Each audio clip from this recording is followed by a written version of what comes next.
Good morning, students. How are you? Today's topic is main provision of Consumer Protection Act. बेटा हमने पिछले वाले topic में भी प्रोविजन पढ़े थे मेन कंज्यूमर प्रोटेक्शन एक्ट के। उसके हमने बेटा 2 पॉइंट्स किए थे। आज बेटा हम थर्ड पॉइंट स्टार्ट करने जा रहे हैं और थर्ड पॉइंट का नाम है बेटा 3 टायर जुडिशियल मशीनरी। बेटा कंज्यूमर प्रोटेक्शन एक्ट में कस्टमर जब एक्सप्लॉयटेशन का शिकार हो जाते हैं तो उनको बेटा सुनवाई के लिए कोर्ट में जाना होता है। अब बेटा कोर्ट में जाने के लिए यहाँ पर बेटा 3 लेवल पे कोर्ट में सुनवाई की जाती है, जिसे क्या कहा जाता है 3 टायर जुडिशियल मशीनरी। क्या कोर्ट में जो सुनवाई होती है उसके लिए प्रोविजन बनाया गया और उस प्रोविजन का नाम क्या है 3 टायर जुडिशियल मशीनरी। और बेटा ये 3 टायर जुडिशियल मशीनरी कैसे रोल प्ले करती है बेटा, डिस्ट्रिक्ट लेवल पे हमारी डिस्ट्रिक्ट फॉर्म होती है, स्टेट लेवल पे हमारा स्टेट कमीशन होता है, नेशनल लेवल पे हमारा नेशनल कमीशन होता है। अब बेटा डिस्ट्रिक्ट लेवल पे भी मेंबर्स होते हैं जो टाइमली जो है सुनवाई करने में रोल प्ले करते हैं, स्टेट लेवल पे भी मेंबर है, नेशनल लेवल पे भी मेंबर है। बेटा ये आगे डिटेल आगे जब टॉपिक आएगा तब करवाऊंगी, लेकिन अभी आपको पता होना चाहिए 3 टायर जुडिशियल मशीनरी में हमारे 3 फॉर्म्स हैं। डिस्ट्रिक्ट लेवल पे डिस्ट्रिक्ट फॉर्म, स्टेट लेवल पे स्टेट कमीशन और नेशनल लेवल पर नेशनल कमीशन होता है। डिस्ट्रिक्ट फॉर्म में बेटा 20 लाख तक के मामले होते हैं, 20 लाख से लेकर 1 करोड़ के मामले स्टेट पे आते हैं और 1 करोड़ से ऊपर के जितने भी हमारे मामले हैं वो नेशनल कमीशन में आते हैं। उसके बाद बेटा नेक्स्ट पॉइंट है 4th कंप्लेंट डिस्पोजल पीरियड। बेटा कंप्लेंट कितने टाइम पीरियड में डिस्पोज ऑफ होंगी, इसका मतलब सुनवाई कितने टाइम पीरियड में होगी।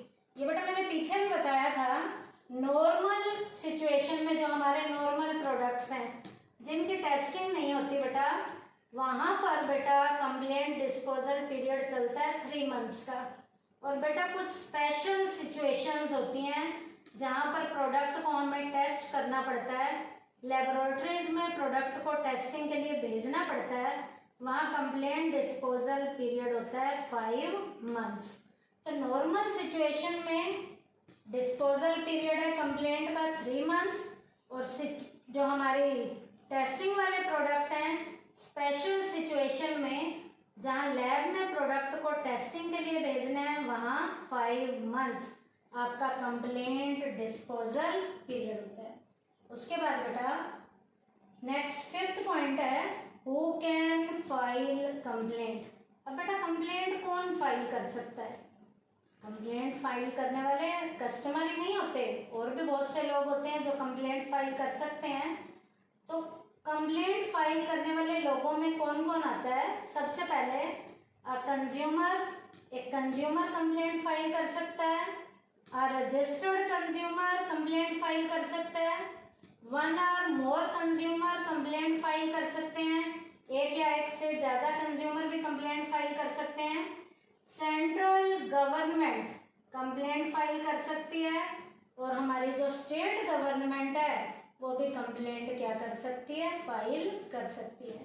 तो कंप्लेंट को फाइल करने में 5 लोग रोल प्ले करते हैं, ए कंज्यूमर, रजिस्टर्ड कंज्यूमर, 1 और मोर कंज्यूमर, सेंट्रल गवर्नमेंट और state government. Next 6th point है बेटा हमारा against whom can the complaint be filed।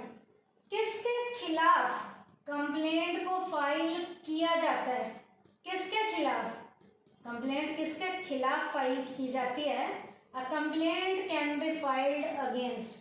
बेटा कंप्लेंट 2 तरीके से फाइल की जाती है। फर्स्ट फॉर डिफेक्टिव गुड्स के लिए कंप्लेंट फाइल की जाती है, और दूसरा फॉर डेफिशिएंसी ऑफ सर्विसेज के लिए कंप्लेंट फाइल की जाती है। गुड्स में कोई डिफेक्ट है तब भी कंप्लेंट फाइल की जाती है, और सर्विसेज में कोई डेफिशिएंसी है तो भी कंप्लेंट फाइल की जाती है। अब बेटा गुड्स में डिफेक्ट है तो कंप्लेंट फाइल किसके खिलाफ की जाएगी? उन गुड्स को बेचने वाले सेलर हैं तो उनके खिलाफ फाइल की जाएगी, और यदि मैन्युफैक्चरर हैं तो मैन्युफैक्चरर के खिलाफ कंप्लेंट फाइल की जाएगी। अब बेटा हमें कैसा पता चलेगा कि प्रोडक्ट में गुड्स में कोई डिफेक्ट है? तो डिफेक्टिव गुड्स क्या होती हैं? It refers to quantity, quality, potency or purity of goods are not accordance with contract। बेटा जब प्रोडक्ट में क्वांटिटी जितनी होनी चाहिए वो उतनी क्वांटिटी नहीं है, प्रोडक्ट में जो क्वालिटी होनी चाहिए वो प्रोडक्ट में क्वालिटी नहीं है, और पोटेंसी और प्योरिटी प्रोडक्ट कितना शुद्ध होना चाहिए, प्रोडक्ट की शुद्धता भी जितनी होनी चाहिए, यदि बेटा वो उस कॉन्ट्रैक्ट के अकॉर्डिंग है तो प्रोडक्ट डिफेक्टिव नहीं है। और यदि इनमें किसी न किसी में कोई कमी पेशी आ रही है, कॉन्ट्रैक्ट के अकॉर्डिंग प्रोडक्ट क्वांटिटी वाइज नहीं है, क्वालिटी वाइज नहीं है, पोटेंसी और प्योरिटी वाइज नहीं है, इसका मतलब प्रोडक्ट कैसा है? डिफेक्टिव है। तो पहली जो कंप्लेंट फाइल की जाएगी वो डिफेक्टिव गुड्स के अगेंस्ट फाइल की जाएगी। वो कंप्लेंट फाइल सेलर के खिलाफ भी की जाती है और मैन्युफैक्चरर के खिलाफ भी की जाती है। अब बेटा कंप्लेंट फाइल दूसरी कैसे की जाती है? For deficiency of services. जब सर्विसेज में कुछ ना कुछ क्या हो? डेफिशिएंसी हो। अब सर्विसेज में डेफिशिएंसी कौन देता है? सर्विस प्रोवाइडर देता है। तो सर्विस प्रोवाइडर के अगेंस्ट कंप्लेंट क्या की जाएगी? फाइल की जाएगी। यहाँ कंप्लेंट किसके खिलाफ फाइल की जाएगी? जो सर्विस देने वाला है, सर्विस प्रोवाइडर के अगेंस्ट कंप्लेंट फाइल की जाएगी। अब बेटा हमें कैसे पता चलेगा कि हमारी सर्विसेज में डेफिशिएंसी है? तो डेफिशिएंसी सर्विसेज क्या होती है, इसका मीनिंग क्या है? It means any imperfection, shortcoming or inadequacy in the quality, nature, manner of performance of service।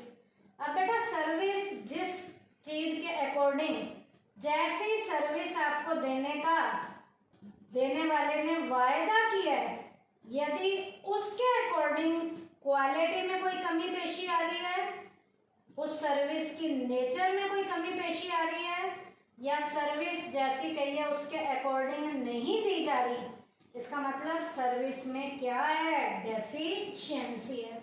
तो सर्विस में डेफिशिएंसी आने पर सर्विस प्रोवाइडर के अगेंस्ट भी कंप्लेंट क्या की जा सकती है? फाइल की जा सकती है।